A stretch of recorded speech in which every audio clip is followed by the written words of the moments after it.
இந்த அற்புதமான ஆரம்பத்தில் மேடைக்கு முதல்ல வரப்போகிற திறமையாளர் யார் அப்படின்னு பார்க்க போகிறோம். நல்ல கேட்டு let's welcome darling first contestant on stage.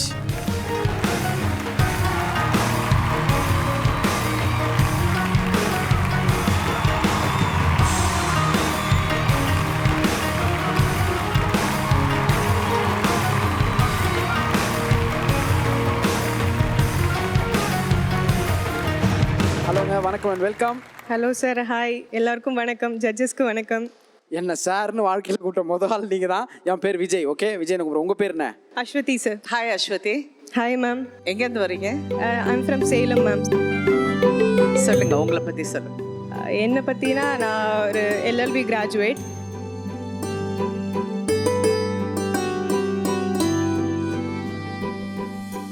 வீட்டில் நானும் அம்மா மட்டும்தான், அப்பா இல்லை. ரொம்ப வருஷம் முன்னாடி செப்பரேட் ஆயிட்டாங்க.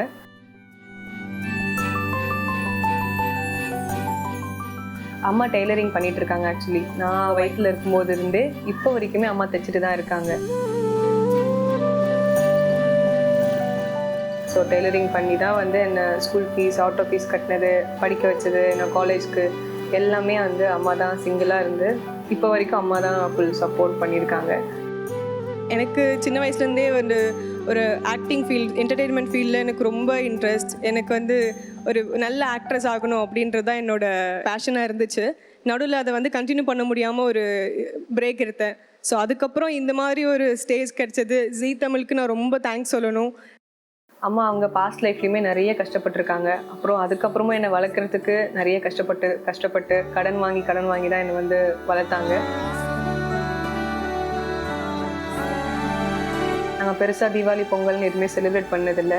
அவங்க ஃபுல் டே தைச்சிட்டே இருப்பாங்க, வேலை பார்த்துட்டே இருப்பாங்க. நானும் அவங்க கூடவே உட்காந்துருப்பேன். ஸோ எனக்கு சைல்ட்ஹுட்னாலே எனக்கு அந்த மாதிரி தான் ஞாபகம் இருக்குது. அவங்களுக்கு நான் எதுவும் பெருசாக செஞ்சதில்லை. ஸோ நான் இந்த ஷோவில் ஜெயிக்கிறது, என்னை விட எங்கள் அம்மா இவ்வளோ கஷ்டப்பட்டதுக்கு அவங்களுக்காகவே நான் வந்து ஜெயிக்கிறது எனக்கு ரொம்ப முக்கியம். அம்மா வாங்க.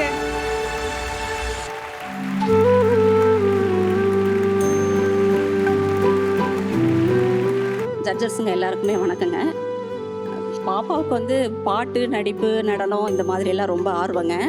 சின்ன வயசுலேருந்தே ஸ்கூலிங் எல்லாம் பண்ணி நிறைய ப்ரைஸ் வாங்கியிருக்கா. பாப்பா சின்ன வயசுலேருந்து ரொம்ப கஷ்டப்பட்டு தான் வளர்ந்தா. அவளுக்கு வந்து மற்ற குழந்தைங்களுக்கு கிடைக்கிற எல்லா விஷயமும் அவளுக்கு கிடைக்கல, சந்தோஷமும் கிடைக்கல. அதெல்லாம் ரொம்ப லேட்டாக தான் என்னால் கொடுக்க முடிஞ்சுது.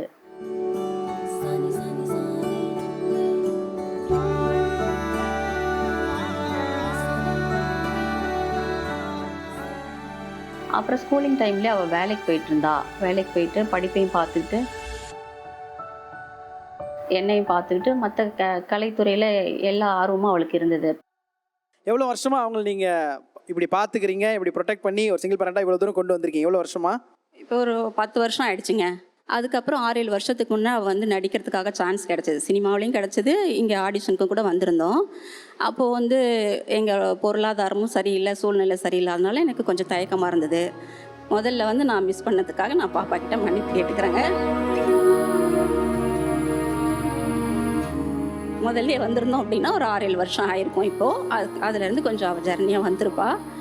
அப்புறம் சரி, இப்போ திரும்பவும் பாப்பாவே முயற்சி பண்ணி தான் அவளோட சொந்த முயற்சினால் செகண்ட் இந்த மகா நடிகை ப்ரோக்ராமில் வந்து நான் கலந்துட்டு பார்க்குறேம்மான்னு அவளே தனியாக தான் வந்து ஆடிஷனுக்கு வந்து அட்டன் பண்ணியிருந்தாங்க. இப்போ செலக்ட் ஆகி இது வரைக்கும் வந்திருக்காங்க. அவள் வந்து நல்லா பர்ஃபார்ம் பண்ணி நல்லா வெற்றியோடு வரணும்னு நான் நினைக்கிறேங்க. அப்பா,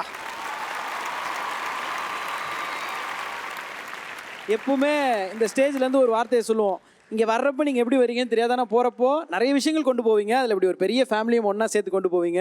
இது எல்லா ஷோலையும் நடந்திருக்கு. ஸோ அந்த மாதிரி ஒரு அற்புதமான ஒரு சொசைட்டி, உங்களுக்கு ஒரு நல்ல ஃபேமிலியாக நாங்கள் எல்லாரும் இருப்போம் அப்படின்றது தான் நாங்கள் கொடுக்குற ப்ராமிஸ். அது ரொம்ப சந்தோஷம். ஓகேம்மா, இதுனாம்மா ஏதோ ஸ்பெஷல் கிஃப்ட் ஏதாவது வச்சுருக்கீங்களா? கோட் நானே தச்சு கொண்டு வந்திருக்கேங்க, அது பாப்பா கொடுக்கலாம்.